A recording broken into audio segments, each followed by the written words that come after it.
Hey guys, welcome back to the channel, and today we're going to be reacting to 13 more British words I had never heard before moving to the UK. American in the UK. Let's see. British men, if you are trying to pick up an American woman, do not call her homely. After more than 10 years, British men, if you are trying to pick up an American woman, do not call her homely. After homely, I guess. Homely. Like reminiscent of home. Oh, you're homely. Yeah, kind of. You remind me of my home, I guess.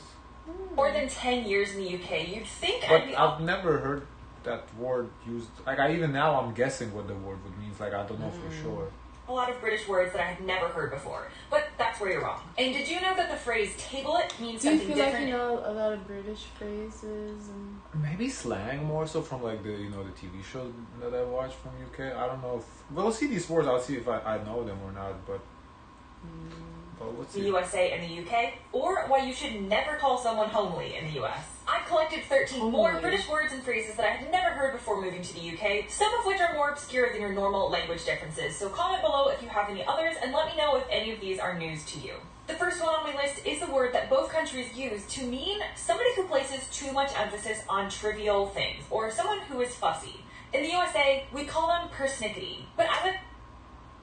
No, nobody uses this word in the United States. Never seen this word in my life. Have you? I heard of the word, but not in like day-to-day language. This is an SAT word right here. Okay, don't give the word too much hype. I've never heard of the word.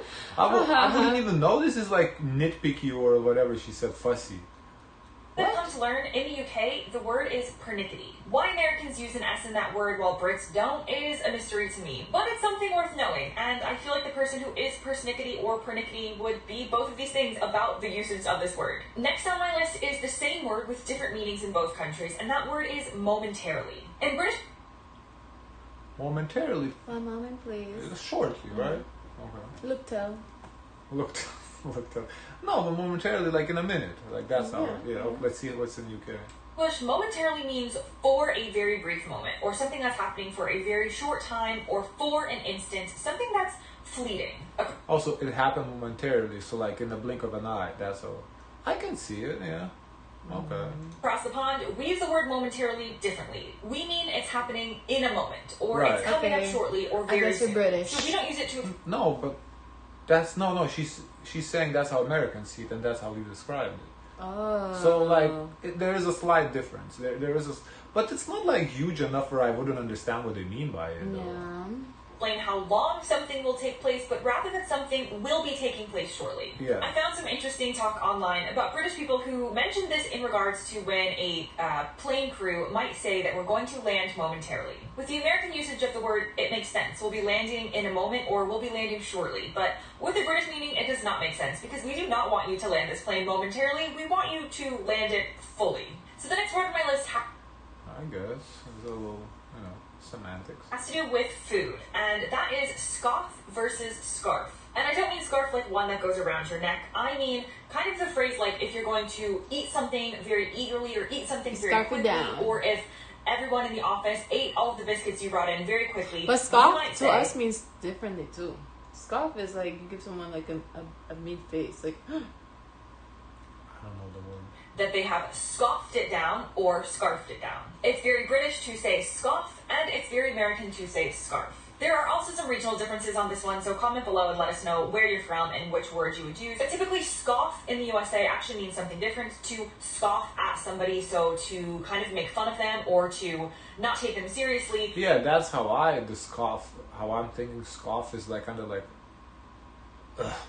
that kind of like, not food related. We wouldn't necessarily use the word scoff in the US to mean to eat something quickly. Right. Now the next word on my list is homely. Now, again, same word, but different meanings in both countries. So homely in the UK typically is describing somebody in a favorable way. It means somebody who is simple and unpretentious, but you're giving them a compliment. And it's kind of like you're just cozy. I feel like home around you. You're just like... Yeah, that's what I said, that how I feel homely means. What does it mean in the States? Down to earth. And again, simple, but simple in a good way. It is not the same in American English. British men, if you are trying to pick up an American woman, do not call her homely. In the American usage of the word, we use it in a disparaging way. So somebody who is homely is unattractive or plain, but in a very bad way, as opposed to any positive connotations. And the next I don't know. As I said, to me, how I see the word is the British definition. But at the same time, I've never heard the word used. I don't really know what it means either. I would never call anybody homely anyway. But okay. Difference on my list is the name of this classic children's game. We call it Hokey Pokey in the USA, but they call it the Hokey Cokey in the UK. I've tried to do extensive research into the reason behind this and which one is correct. And I have a little bit of conflicting information, so I don't feel confident enough explaining this online, but I bet you somebody in my comment section will the comments are gonna go in on her. The history of the Hokey Cokey versus the Hokey Pokey. So please, again, do comment below and enlighten us. Another British phrase that I didn't understand the meaning of when I moved here is one that we do use in the US, but it's different. So it's the phrase table it, and this is often referred to when it comes. Table it. What does that mean to you? That means we're gonna wrap this up, table it, talk about it another time. Yeah, kind of put it in a box, right? Mm-hmm. Yeah. Comes to workplaces or meetings. So maybe you're in a meeting and somebody says, let's table it. In the UK, they're meaning let's bring it to the table to present the topic for discussion. So let's deal with this situation. Okay, so that's kind of like the opposite. Okay, that one is definitely different. In the US, if somebody says to table it, it means to postpone the discussion or decision on a topic and to essentially take it off the table. This is a very useful one to know if you work with British or American colleagues and you're from the other country. Yeah. Who would have thought that the phrase That's table it would have to Yeah, be this was like complete opposite basically, so that's very important, yeah. Next up is the British phrase to jack it in. I had never heard this, literally until just the other week, after so many years of living in the UK, that I had to ask what it meant and look it up. I've never heard it being used, but jack it in, I would think like stick it in, like stuff it in, something like that. What do you think? No, that's what I think. And the phrase jack it in means to quit or give up on something, particularly something that you're not enjoying. Okay, The closest thing I could think of in the I was US way is off. if you were to say pack it in, but it doesn't have entirely the same connotations. It's pretty similar, but it's not exactly the same. So this is actually one of those instances where I'm not sure that America has an equivalent slang term. Then we have the next one, which is the word that we use when we're wanting to talk about taking hold of something and forcing it open. In the US, we would say pry open, but in the UK, they typically tend to say prise open. Other differences are whinge in the UK versus whine in the USA. In America, we don't use the term whinge. We could probably figure out what it meant, but depends on the context clues. We would always exclusively say whine, whereas in the UK, I've heard both whinge and whine. And the next British Like wind down? Is that what we're talking about? Yeah, I think so. phrase on my list is suss it out. We wouldn't say this in the US. We would say Suss it out, like figure it out, no? That's what I think. figure it out or solve it, but we wouldn't use the word suss in this way. To suss something out, to suss out a situation. This is a very British usage of. Yeah, I think that's fair. We probably wouldn't use it, but I think you can kind of figure out what it means. I think we use it as slang though. Yeah. So that's sus. Yeah, sus as a slang is that suspect. It's basically sus is short for suspect or suspicious. So, yeah, but yeah, we can figure out what that means. The word that I had never heard before moving to the UK. Next on my list is the word strop or stroppy, meaning moody or grumpy. This is a British word that, again, is not used in the US. Now, there are some words that I say, well, we do use that word in America, but not as often. We have another word that we use more frequently. But in the case of the word strop or stroppy, Americans just don't use this word. Now, I wouldn't even know what that means, to be honest. Next on my list is the word skive versus the word skip. So Americans don't use the word skive. I had only heard it for the first time when I moved to the UK, and I'm even questioning now. I'm pretty sure I'm saying it right, but now I'm questioning because I don't use skiv, maybe. Would make sense. Skiv, kind of closer to skip than skive.